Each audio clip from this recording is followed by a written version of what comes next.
Anda pasti sangat tahu 10 perintah Allah di Alkitab.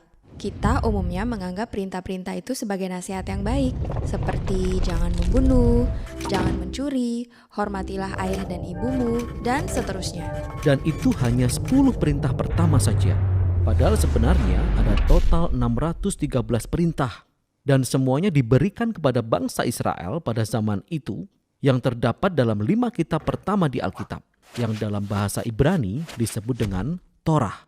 Nah, kata Torah dalam bahasa Indonesia biasanya diterjemahkan sebagai Taurat, yang artinya hukum dan perintah, karena di dalamnya mengandung semua hukum dan perintah.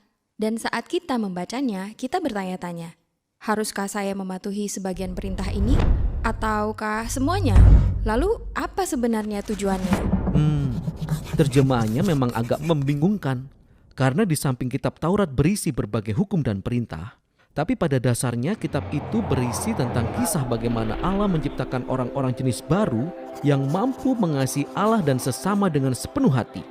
Dan ketika Yesus mengajarkan Taurat itu, dia berkata bahwa dia membawa kisah itu pada penggenapannya.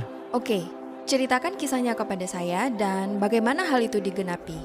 Jadi kisahnya diawali dengan Allah menciptakan manusia yang ternyata suka memberontak, dan Allah memilih Abraham untuk menjadi berkat bagi semua bangsa melalui keluarganya, yang berakhir di perbudakan di Mesir sehingga Allah menyelamatkan mereka. Kemudian di Gunung Sinai, Allah membuat perjanjian dengan bangsa Israel seperti sebuah kesepakatan. Dan semua hukum yang Musa berikan kepada bangsa Israel adalah syarat-syarat kesepakatan itu. Dengan kata lain, seperti undang-undang. Beberapa dari hukum tersebut berisi tentang tata cara ibadah dan adat istiadat yang memisahkan bangsa Israel dari bangsa-bangsa lain. Sisanya berisi tentang keadilan sosial atau moralitas. Dan dengan mengikuti hukum-hukum ini, bangsa Israel akan menunjukkan kepada bangsa lain seperti apa Allah itu sebenarnya. Jadi, sisa dari isi Taurat itu adalah daftar hukum dan perintah secara lengkap yang Musa berikan kepada bangsa Israel. Tidak. Sisa dari isi Taurat hanyalah kelanjutan kisah saja.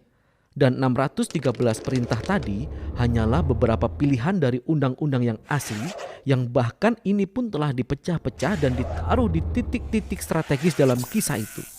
Nah, perhatikan ini. Karena Anda akan melihat pola yang sangat jelas. Musa memberikan hukum-hukum yang pertama kepada bangsa Israel.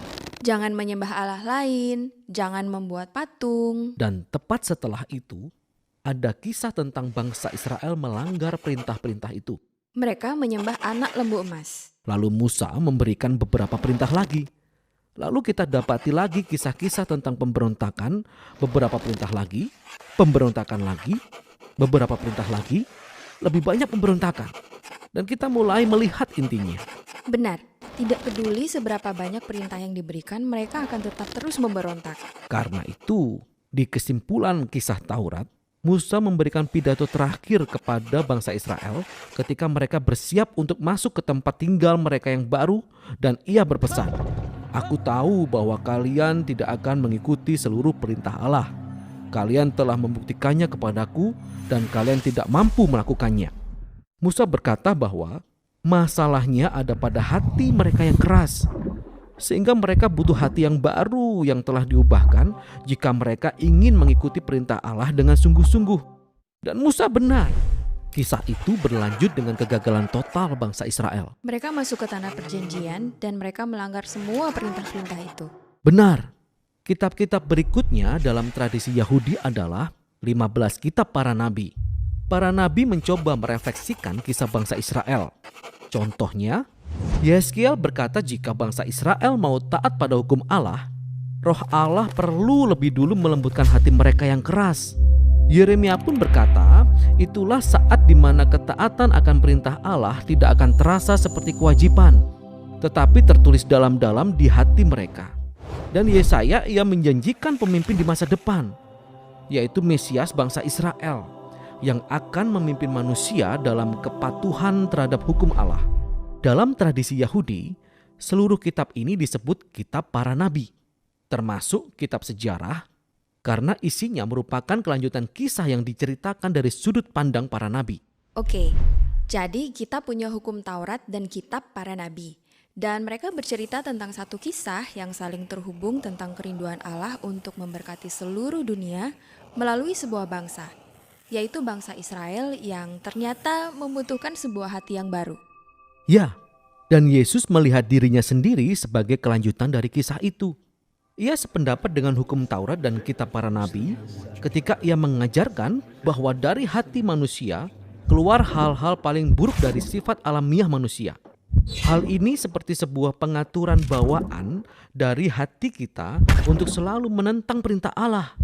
Namun Yesus juga berkata bahwa dia datang untuk mengatasi masalah itu seperti dalam kalimatnya untuk menggenapi hukum Taurat.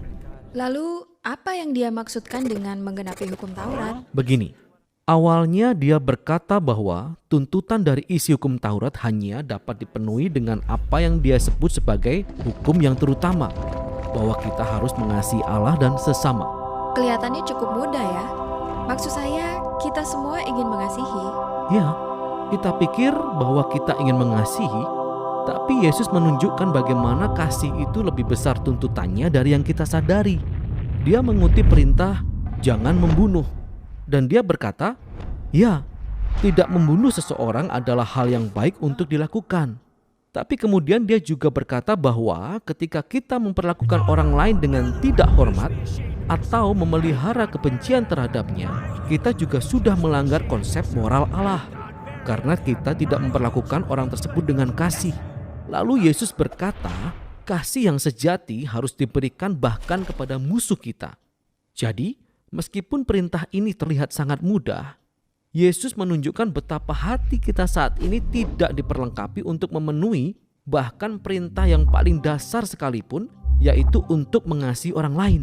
Wah, sungguh menyedihkan sekali kondisi manusia. Tapi, ketika bangsa Israel gagal, Yesus membawa kisah ini pada penggenapannya. Sebagai Mesias Israel, dia sungguh mengasihi Allah dan manusia dan menunjukkan kepada semua bangsa seperti apa Allah itu sebenarnya. Dia melakukannya melalui tindakannya yang penuh dengan belas kasih dan kemurahan. Dan puncaknya ketika dia mati bagi musuh-musuhnya. Setelah kebangkitannya, dia berpesan kepada para pengikutnya bahwa dia akan mengirimkan Roh Kudus untuk mengubah hati mereka, sehingga mereka dapat meneladaninya dan memenuhi tujuan hukum Allah, yaitu untuk mengasihi Allah dan sesamanya. Sehingga ini akhirnya menggenapi kisah kitab Taurat dan kitab para nabi. Atau seperti perkataan Rasul Paulus, sebab barang siapa mengasihi sesamanya manusia, ia sudah memenuhi hukum Taurat.